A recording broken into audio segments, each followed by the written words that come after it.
Perfect. Good afternoon, everyone. Thanks for joining us today this afternoon for our compensation survey and economic impact study high-level overview. We're joined today by the team at InterVISTAS. I'll introduce them just shortly and turn to them for the briefing. But I thought as folks are filtering through, just to give you a bit of the why. So as you know, this is divided in two. In the compensation survey, it's clear that in that quest to find, retain top talent in business aviation, a theme that's come out from you, our members, is the frequency of updates with compensation survey. So we're pleased to present at a high level today, and by Friday, so by tomorrow, all of the participants, that is to say, those members that provided salary information, you'll actually get the completed report before the end of the weekend. If you are interested in the report, there's still an opportunity for a nominal fee to acquire the report. And of course, as a member, it's discounted for you to get access to that. The second is the economic impact study. And there's really, there's a number of reasons, but I want to leave you with two. The first, luxury tax. We know as we have fought with luxury tax really on two events, right? When the Liberals were first brought into power, they talked about it. We managed to repeal it. And then again, in the last election, it came about and it's passed. The intent of this economic impact study is to demonstrate, think of it as like a bit of a thermometer in the water. What's the temperature of business aviation today? And what impact, because we know it's going to be an impact, will luxury tax have on our industry broadly? We're seeing already from some of the largest manufacturers numbers of new order cancellations that exceed by like orders of magnitude more than what the Department of Finance said is their estimated impact on aviation. So that's the first reason why we want to use the economic impact study. And the second was even just as we saw with this cabinet shuffle, the second intent of this economic impact study is when we educate and influence political leaders. And in this case, we now have with Pablo Rodriguez, a new Minister of Transport. So both briefing his staff and the file, the economic impact study will serve as an important tool to, again, inform and educate about what it is that our business aviation industry does, both for the Canadian economy, jobs, and Canadians coast to coast to coast. So with that said, I want to introduce both Doris Mack and Catherine Tooley with InterVISTAS. And if I could, Doris, if I could turn it to you to walk us through the presentation. And folks, if you've got any questions as well, just I forgot to raise this, you can certainly use the Q&A component. I will be monitoring the chat. You can send me a text, whether it's through Slack or if you've got my cell phone that way. But I'll monitor the chat, and then we'll take whatever time we need to go through these 30-odd pages. And this recording will be available after the fact. And if you've got any questions, don't hesitate to reach out either to me directly or through member support at cbaa.ca. So with that, Doris, if I could turn it over to you. Thanks. Thanks so much, Anthony. Thank you so much for the opportunity to share the results of these two very important studies for the CBAA and also your membership. I think that especially with the compensation survey, we had worked with you and your membership last year to conduct an update, and then also as well on the economic impact study. Has been a little bit longer time frame since the last update, but since back in 2017. So for the reasons that Anthony has indicated, very timely to be able to provide that update. So I think what I will do is I will just push through with this. And as Anthony mentioned, in terms of the compensation survey, the report itself will become available tomorrow for those of you who participated. And then as well on the economic impact study itself, it will be a little bit, we are still working through finalizing all of the results. So the results that we will be presenting shortly, they are preliminary draft, but with the report being available at a later date. and I think also just want to highlight and just a special thanks to the CBAA, Bombardier, and CAE for the sponsorship of these particular studies, and just the importance for not only the membership, but then the other more educational uses, as mentioned, with political stakeholders and just other general stakeholders as well. So. This first, with respect to the compensation study, Catherine's going to take us through those results, and I think with that, over to you, Catherine. Thank you, Doris, and thanks for everybody joining us today on the call. We appreciate all the listeners here. So looking first at the compensation survey, today we're going to run through an overview of the average pay results across key sectors in the aviation industry, specifically in 2022. So I know a lot of folks may be pretty familiar with the compensation survey. CBAA has been conducting it either every year or every other year, spanning back to several years now.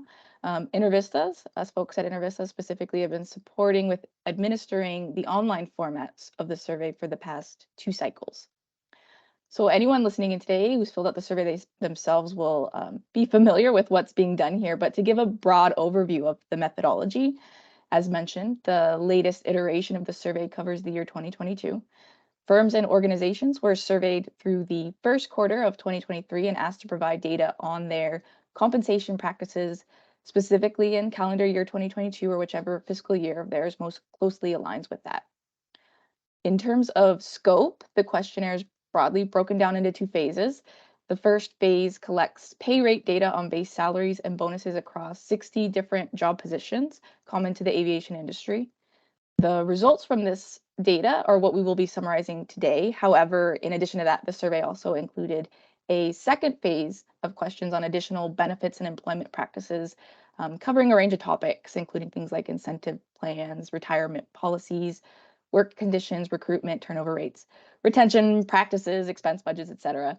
The results from that data are not covered today, but will be included in the full technical report for those of you who will view it. Doris, if you move to the next slide. In addition to the survey data itself, supplementary salary and wage data was pulled from publicly available labor union agreements posted by the Government of Canada. This data primarily pertained to commercial airlines, primarily for flight crew pay at those airlines. And compensation rates from these agreements were based on median seniority level were used in conjunction with the survey data collected. Summarizing the participants for this latest iteration of the survey. In total, data were collected from 69 organizations, 49 of which were CBAA members or affiliates that were surveyed directly. Around 60% of the firms covered in this year's study also participated in last year's study.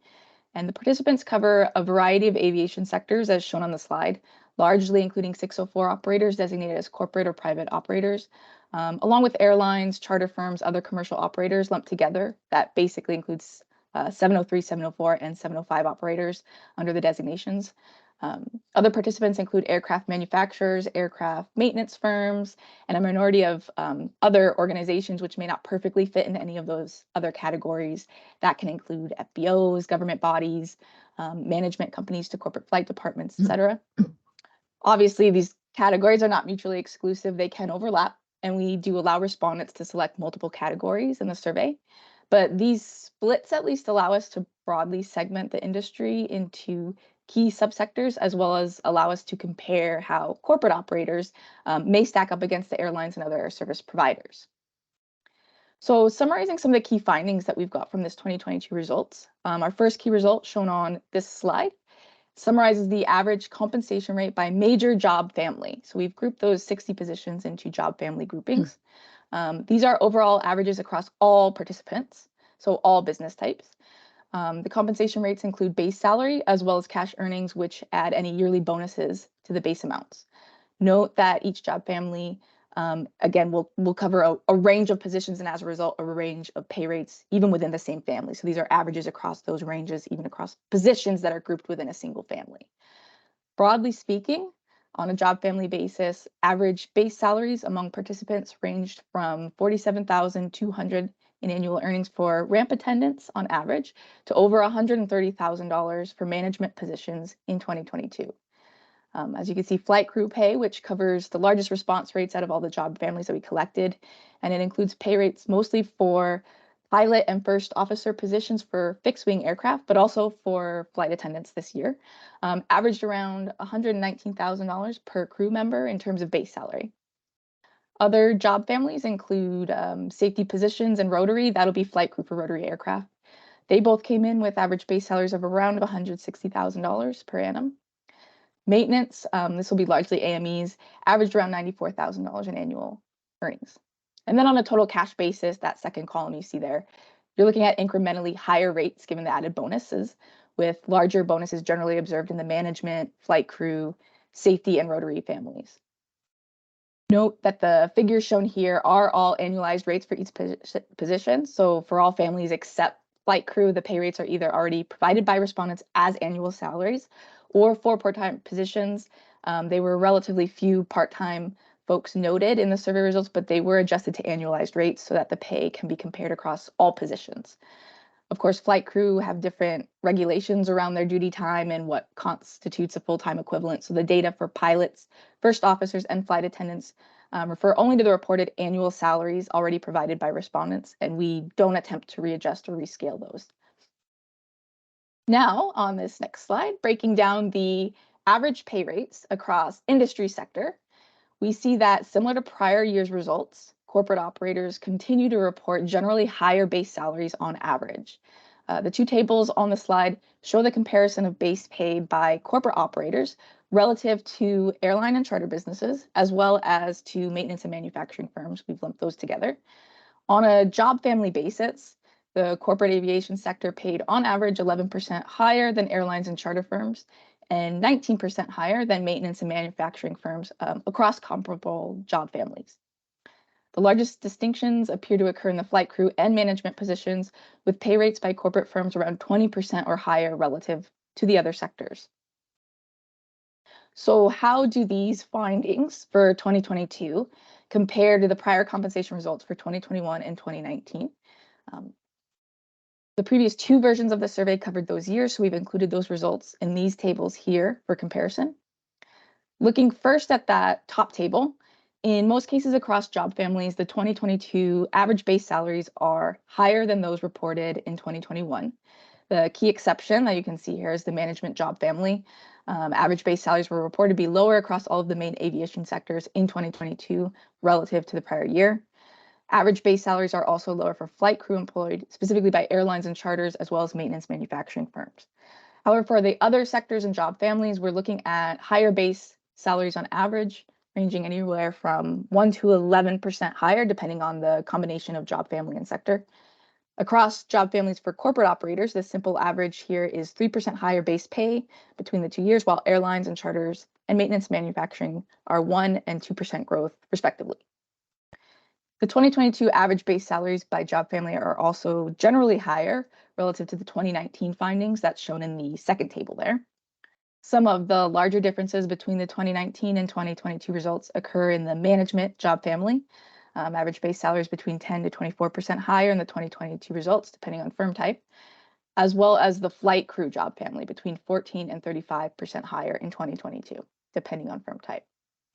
So what exactly is the context for these differences in pay rates over the years, and even within a single year across sectors and job families? You can switch to the next slide, Doris. Yeah. It's important to keep in mind that these are average rates that we're showing here today by job family, which means they are influenced by a variety of factors rather than any necessarily single driving force. This could include, for instance, genuine growth or change in pay rates over the years or at different rates by sector. This may be the factor that folks are most interested in if you're looking to benchmark your own pay practices against the industry. But the data we've collected here will also be driven by other things like changes in staff composition over time, specifically in the mix of positions and seniority levels within each job family. This can make a difference in average rates. If, for instance, you have an employee who resigns and you're able to fill the vacancy with a less experienced replacement at a lower base pay, that effectively lowers the averages. It may be tempting to assume that average pay is only affected by one thing, the rate itself, and we may expect it to develop incrementally over time in a certain direction, or we may think that pay rates should differ across different sectors for specific competitive reasons, but really average pay can be volatile, as you've seen in the results here comparing them over time. Over the past few years since COVID, we've seen some interesting trends in the workforce, which aren't much of a secret at this point, but they certainly do influence average pay rates. Things like layoffs for lower paying positions or consolidation of job functions within relatively fewer positions, which can result in a higher share of higher paying positions and therefore drive up average salaries across firms. More recently, we're seeing sustained labor shortages that are driving high competition for staff and compensation rates. This could also mean fewer entry level and junior positions actually being filled than what is ideal, which again will also drive up average pay rates given the higher proportion of more senior level pay. Even still, rebounds or recoveries in any of these phenomena could be occurring, so shifts from year to year are likely. Average pay rates can go up or down between the years based on these factors. So really, the average compensation figures are a function of not only pay rates, but also broader conditions in the labor force and the industry, including firm sizes, experience levels, and the mix of positions that comprise the workforce. These are all trends to keep an eye on in the coming years. Beyond all that, there may be differences related to the surveys themselves. Most notably, each year collects different samples of firms. As I mentioned earlier, about 60% of the firms surveyed this year were also surveyed last year. So there is a gap there in terms of different firms being sampled each year or firms not captured every year in the survey. So there's just some caveats to keep in mind with regard to the tables today. That does conclude our overview of the compensation study, though. Now, Doris, if I hand it off over to you, we can dive into the economic impact study. Thanks so much, Catherine. So in terms of part two for our presentation today, we'll now move on to the economic impact. We've split this particular presentation up into, I think, 3 different aspects. So just a brief overview of what the definition in terms of for the study, what business aviation is. We're going to go over some of the overall results because the study actually takes into account not only business aviation operations, but we also have an aspect regarding business aviation, business aircraft manufacturing in Canada as well. So we'll kind of go through those 3 parts, and then that will bring us to the conclusion of the presentation. So in terms of business aviation and why business aviation, and in terms of the use of it, and I think that the general public might have a viewpoint that, well, this is it's for executives or whatever, but we know that a lot of your operations really utilize business aviation to support and improve productivity.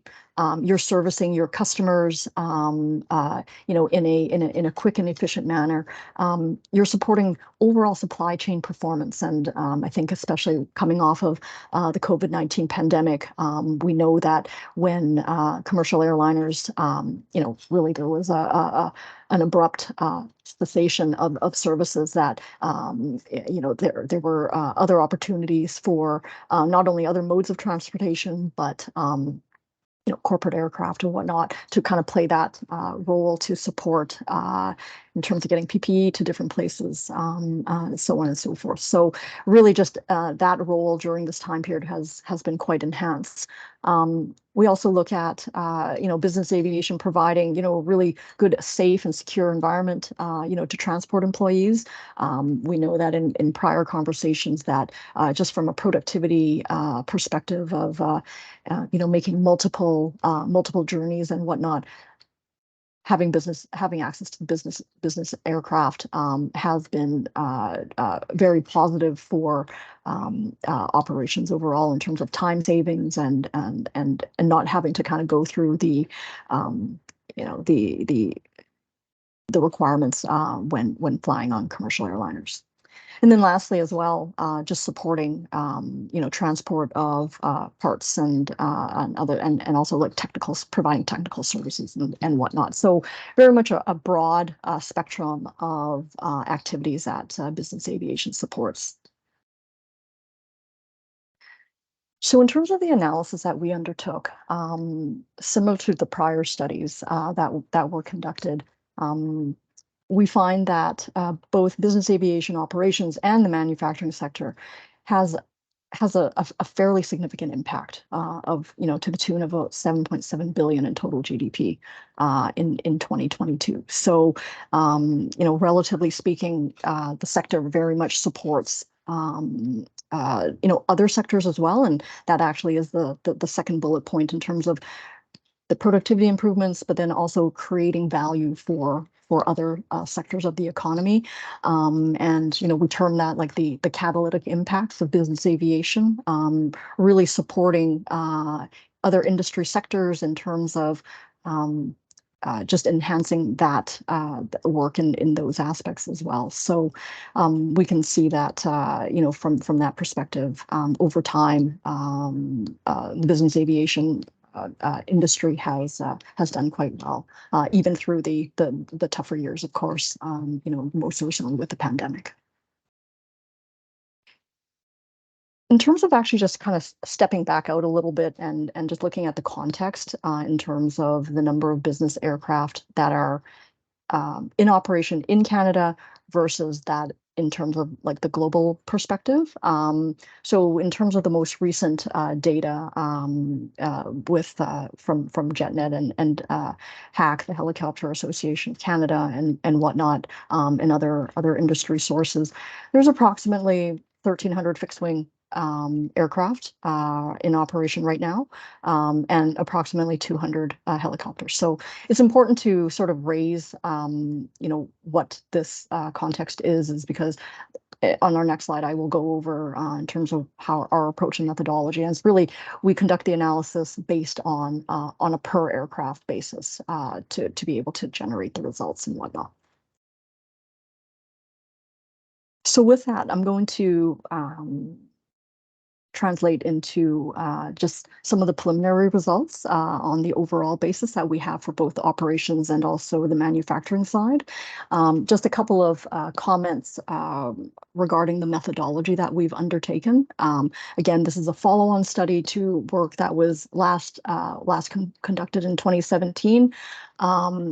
But with the concurrent execution of the compensation study as well, we were able to, with your help, you members, glean your inputs to both studies, and we're able to enhance the results and actually have a more robust overview of what those impacts are. So in terms of the key data sources, as mentioned, we've got the compensation survey, which really provides the more specific data with respect to wages.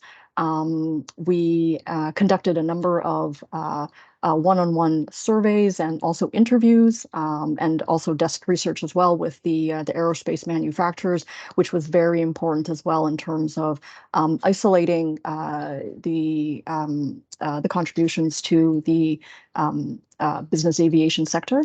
And of course, also mentioned in terms of the fleet data from JetNet and also from HAC. And we, as InterVISTAS, we also conducted a separate survey of just the FBOs, and in terms of trying to understand more clearly their employment impacts and in relation to business, in relation to supporting business aviation, as well as also just gleaning information from existing economic impact studies that have been conducted in Canada, really as we use that information as a cross-check. So we're very happy to be able to collect a large segment of the information from a primary data source, like either through interviews or through the survey, and then also supplementing that with the data that are coming from industry databases, and then also secondary sources of information as well.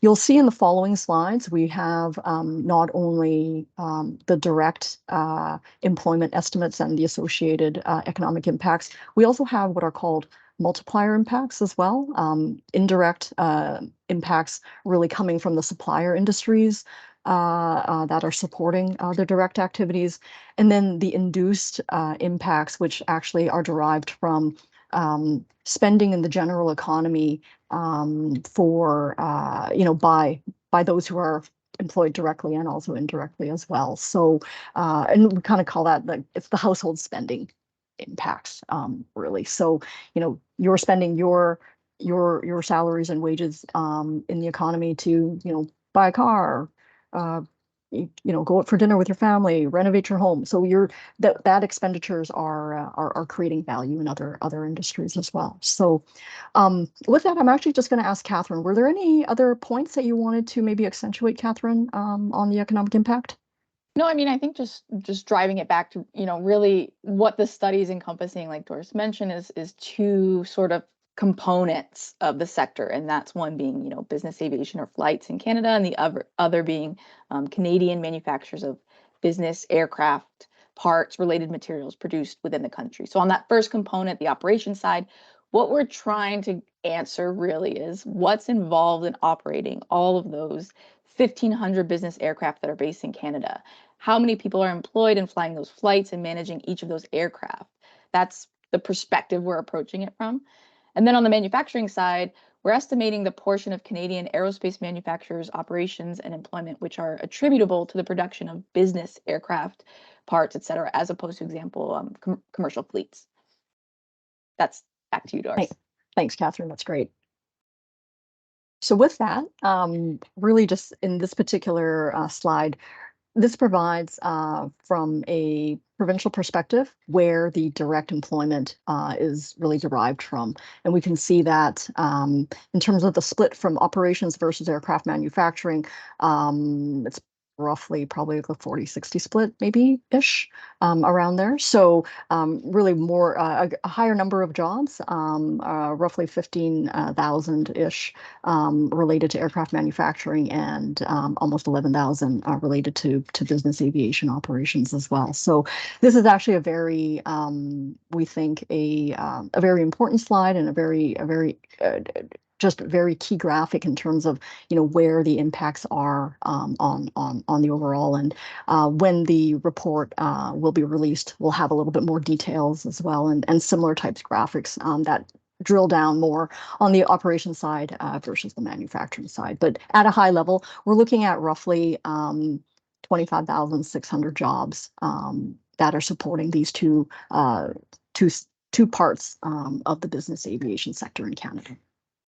Yeah, and looking at some of these, sorry, Doris, looking a bit at these provincial breakdowns as a point of reference for folks who may use, I know CBAA has a lot of great infographics and a brochure on business aviation. They highlight some of the key takeaways from the previous older economic impact studies. There is a map similar to the one on direct employment by province, like shown here. If we compare the latest figures shown on this slide, these latest estimates by province indicate a higher job estimate, particularly in Quebec. We're looking now at nearly 13,700 jobs compared to 10,700 jobs from the old study, I believe. That's driven by a lot of genuine growth, specifically in the manufacturing sector. Also higher job counts in a few other provinces you can see here, like Manitoba, Newfoundland and Labrador, Nova Scotia. The Western provinces have job counts which are a bit lower than previously estimated, and then most of the remaining provinces and territories are very similar to the previous study estimates. Yep. Back to you, Doris. Great, thank you.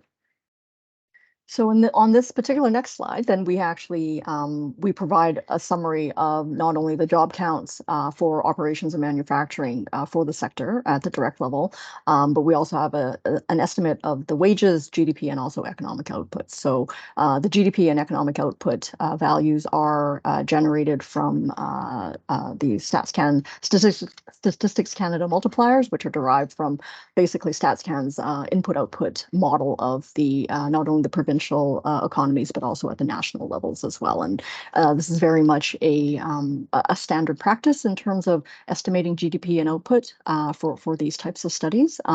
But specifically on the employment and the wages, those are components that are derived from the prior surveys that we had talked about, and your valuable input as members of CBAA.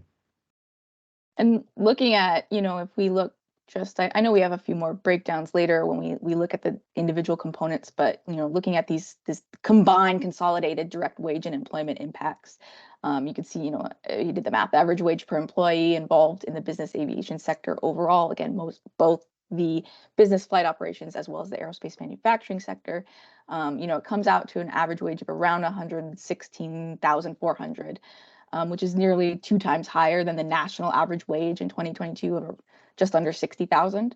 So this really is a similar takeaway from the prior studies, in that not only is business aviation a major employer within Canada, but also tends to be a higher paying one as well. And I think that with the conduct of the compensation survey, the wage data is very reliable. So very comforted, to be able to have that level of information, and it's a great story to tell, just in terms of these are super high wages. These are making really good contributions to the provincial and also national economies as well.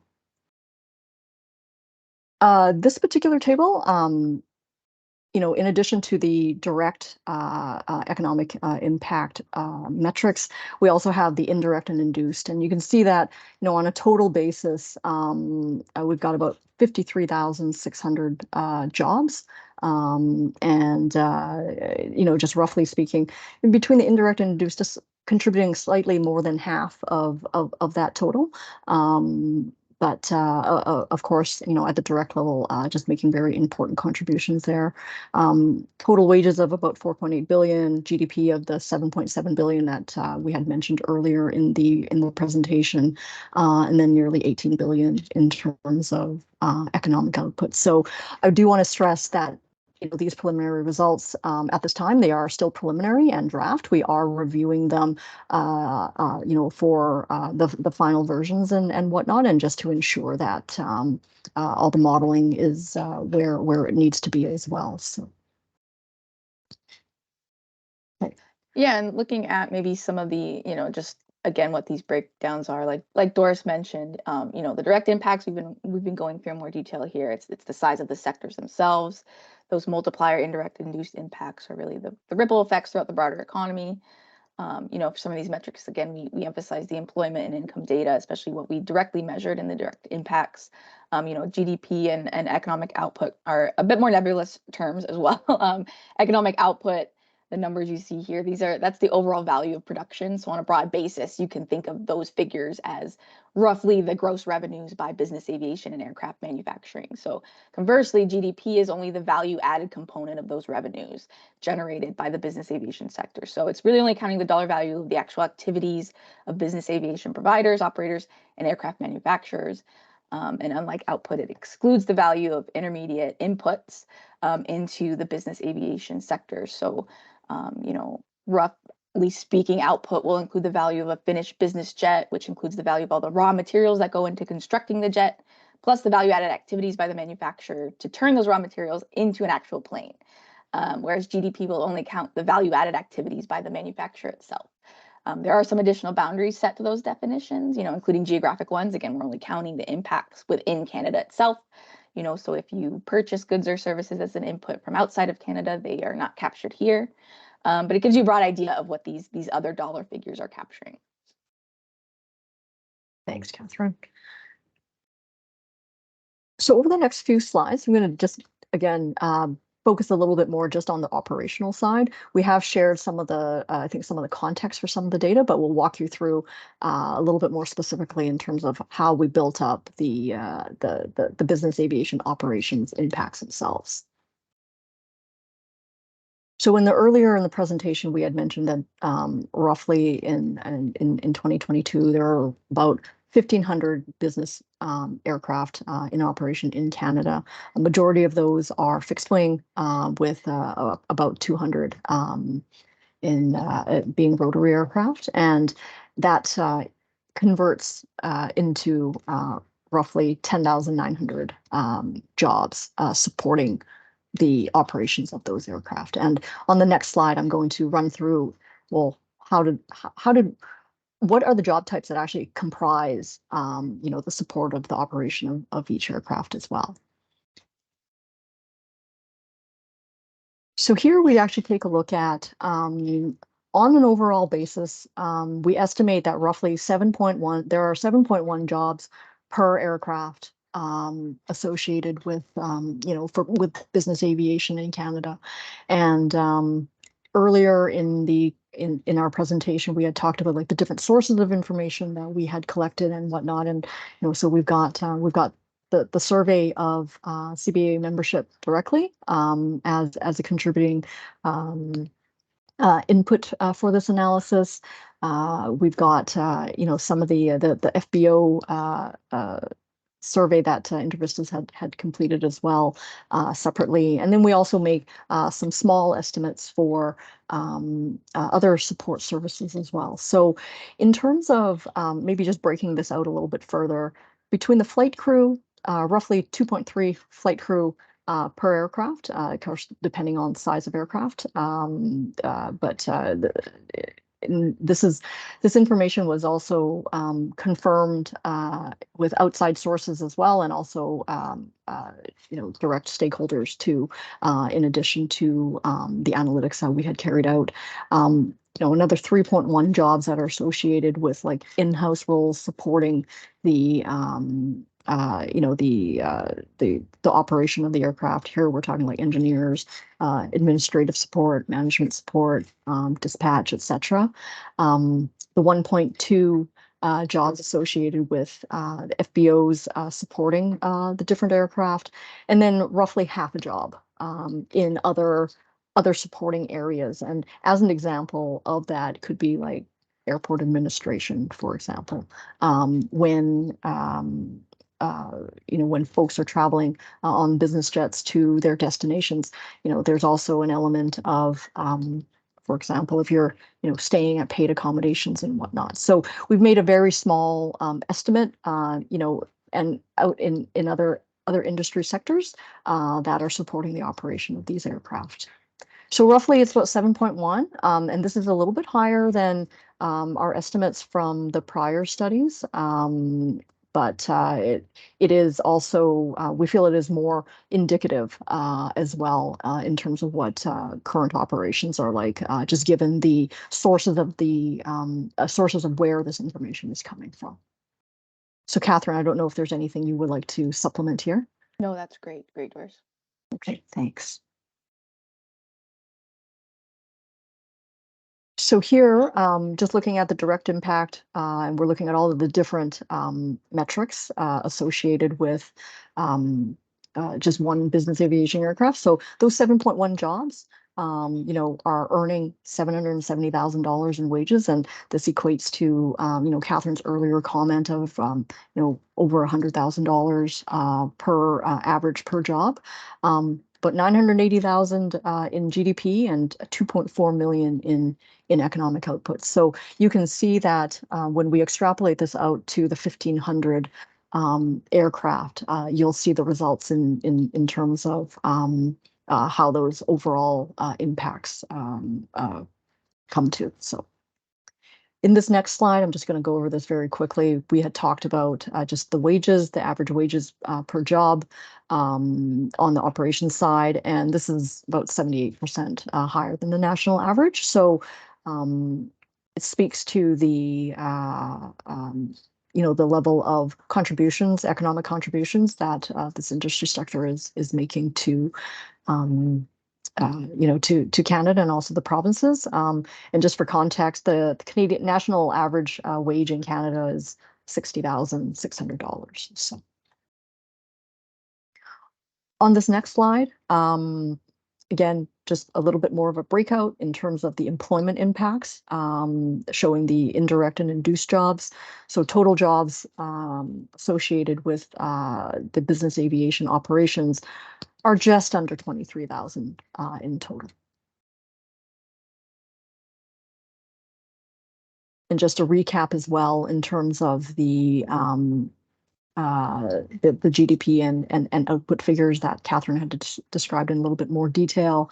Direct GDP at about 1.5 billion and direct output at about 3.7 billion overall. I think with that, we come to a conclusion in terms of the operations aspect on the economic impact for business aviation. And over the next few slides, we'll now just move on to the business aircraft manufacturing impacts in Canada as well. So we'll follow the just an overview in terms of the employment. So we had conducted, some one-on-one interviews and, other primary research as well in terms of the business aircraft manufacturing in Canada, and the result of which is approximately 14,800 direct jobs, and then including the associated indirect and induced jobs. The aircraft manufacturing side of things in Canada are just under 31,000 total jobs as well.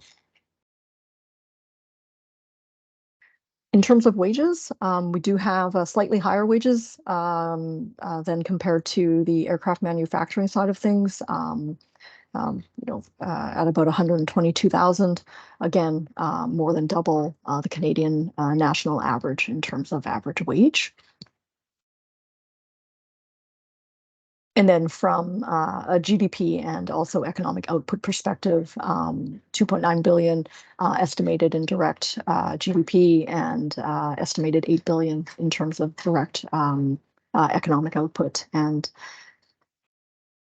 as mentioned, these are preliminary results. We are in the process of finalizing everything before the report comes out.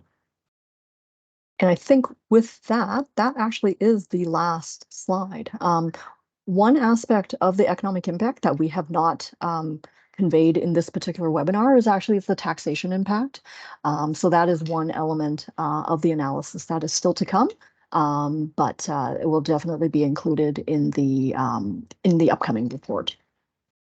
So I think with that, Anthony, I'm going to maybe turn things back to you. I don't know if there were questions that were coming through. If we want to review any of those now, or we're happy to do that as well. So thank you. Yeah, absolutely. Thanks to you both, Doris and Catherine, for the briefing. And I'll actually go back. There's been some chat that I've participated in, as well as some Q&A. So I'll start where we began, which was compensation. Nolan asked the question in the Q&A about compensation practices that are seeing significant increases, and use the reference to the United States. So know, of course, that this compensation survey is but one lever when you contemplate your HR strategy, right? When you're looking to retain, when you're looking to recruit new talent, and we need the very best people in our organizations, comp is but one. It's a significant one, but it's but one lever to pull. And so while our data, for instance, it exists in a point in time, that is to say, hey, we were talking as we did and illuminated 2022. Even as we are sitting today on this webinar, for example, Porter is raising their rates for the Embraer 195, the E2s, August 1st. Those rates go up. As Catherine alluded to, the information related to the commercial salary. So if you really want to do a dive and try to get the latest, that Negotech website is where the government of Canada loads the agreements that these airlines and their various employee groups have structured. So you can see all the alphabet carriers that you can go through and see. But a reminder that it is but one lever. So what are all the other things that go into that lifestyle choice, schedule, et cetera, opportunities for advancement, recognition for hard work, all those other things that come in. And what we're trying to do is just put a measurement, if you will, about where our industry is on comp. And it tells that story that you'd almost expect. With that rising inflation, we saw basically all the job bands start to increase. So again, from the chat, we did, if you have participated in the survey, that'll come to you before the end of the week. If you're interested in receiving the survey or asking some questions about it, don't hesitate to reach out through membersupport@cbaa.ca. That was in the chat as well. When I think of the economic impact study, hopefully you are seeing that, and I kind of alluded to it at the beginning. The intent of this document is to pull the ear, to find the levers that influence the political folks. Now, what's changed a lot from where the CBAA was, let's say pre-COVID. We historically played with, some of the federal politicians, but it was principally focused around the Transport Canada, the issues there. Since COVID, the amount of work that we're undertaking to lobby, I mean, everything, public safety on CBSA issues, finance on luxury tax, municipal governments and the importance of airports and including that accessibility is still an issue. This economic impact study, you saw little nuggets there. Think of how we're going to use this template. You saw a map of Canada. You saw jobs in provinces. That's pretty important to people who get elected by those people who live in those provinces. You see the job numbers. You see whether it was for flight ops or for the manufacturing side, either 78% or 100% of the Canadian average. So again, when we go back to the government, we say, hey, listen, these are important jobs. People make some good money doing this stuff. They can start to see the impact about things like luxury tax, things like access into airports. All of this is to be used to find, if you will, the frequency that resonates with whoever, whatever political party, whatever political stripe, whether federal, provincial, even sometimes municipal. This information allows us to tell your story, our story collectively, but it's the way that we can try to educate, influence sort of outcomes. So BC, I see that's the last question, was compensation report available. So as I mentioned, by the end of the week. And as the team mentioned, with respect to the economic impact study, our goal, both the association and with InterVISTAS, is to make sure we've got all the latest inputs. We are going to finalize that. And as they were alluding to in the report, these were preliminary results. But what we wanted to do is do a little bit something different from what we've done in the past. In the past, what the association would do is drop the information, whether it was the compensation survey or the economic impact study. It would be like, here you go. But without the context, without understanding, hearing from the team about methodology, process, and then for me, the why, how we're going to use this, hopefully it makes a little bit more sense as to the intentionality, why we're doing this, and ultimately how we together, because you're going to see in the Q3 results of that economic impact study. So for each of our members across the country, we're going to create, whether it's specific touch points with members of parliament that we want to reach out to. You're going to be engaged. We're going to give you some of this information. We're going to allow you a tool then to engage, because frankly, the number one way that I get an invite to an MP's office here in Ottawa is by a staffer reaching out and saying, oh, Anthony, so-and-so reached out to MP blah, blah, blah in this region, and they want to talk about whatever the issue is. So we want to do more of that, and we certainly want to engage you on all the issues of the day: luxury tax, airport access, NAV Canada, all those things that fit together. So while I've been talking, I'll take one quick little look here. Nothing else has come in through the QA. Nothing has come through the chat. So we're going to return about 8 minutes of your time. But again, I want to thank the team at InterVISTAS, both Doris and Catherine. They're going to be available for us. So if you have questions, if you receive the compensation survey, and you want to route them to us, whether it's about the count or maybe some detail that you'd like, if we ourselves don't have the information, we're going to liaise with the InterVISTAS to get that information, and then we'll make that available publicly. Also, I will say that this video will be available both on our CBAA YouTube. It'll come out on our weekly bulletins. And I understand that I think when we sent the calendar invite, we'd sent one, which for some folks might have appeared as a separate invite, but required the registration to this. It sounded like everybody came over. So I appreciate you figuring that out and finding us and letting me know. But either way, what we're going to do is make this recording available so that if you miss, say, the first 6 minutes of the introduction, you got the core content. But for when I gathered, probably the first 6 minutes of explanation, perhaps you'd want to tune into that. So with that, I want to thank each of you for taking the time to join us, and to Doris and Catherine, the team at InterVISTAS, for walking us through the work they've undertaken on our behalf. Hope you're all doing well, and yeah, we'll be chatting very soon. Thanks again.